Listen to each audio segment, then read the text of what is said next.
সবাই কেমন আছো বন্ধুরা? আমি একটু রান্নাঘরে ওর সাথে মজা করতে চলে এসেছি। ও দেখছি চিকেন কষা করছে।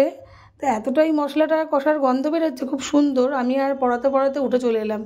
এখানে মেয়েরও চিকেন করছে, ওরটা একটু মানে তোমার একটু হালকা আর তোমার ঝাল ছাড়া, আর আমাদের চিকেনটা করছে ঝাল দিয়ে। এখানে জল দিয়ে মেয়ের মাংসটাও এটা সিদ্ধ করে নিল, মেয়ের চিকেনটা। আমাদেরটা এখানে হচ্ছে। তা আমি বললাম যে তুমি এত বুক ফুলিয়ে রান্না করছো, আর দেখছি গান করতে করতে রান্না করছো। ওর আবার কী বলতো, রান্না করতে কোনো অধৈর্যও নেই, উল্টে আবার খুব ধৈর্য ধরে ভালো করে রান্না করে।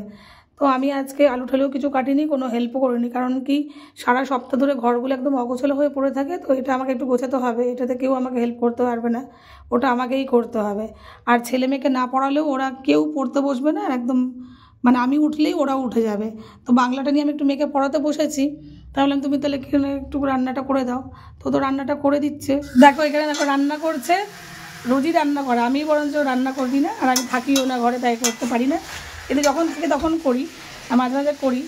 তো আজকে তো আমি একটু মেয়েকে নিয়ে পড়াতে বসেছি, ওই জন্য ও চিকেন করতে দেখেছো তো কেমন করে চিকেন রান্না করছে, সবাই এখানে দেখতেই পাচ্ছে। দেখো, ভাবছি একটা মানে পড়াতে পড়াতে ভাবলাম কি একটা চিকেন কষা খেতে এসেছি আমি, নিজে করলে তো খাওয়া হয় না, তাই করে খেতে এসেছি। তাই দেখো এই যে আমি উঠে গেছি, ও আমার পরিশ্রম থেকে উঠে চলে এসেছে, পড়া নিয়ে হাজির।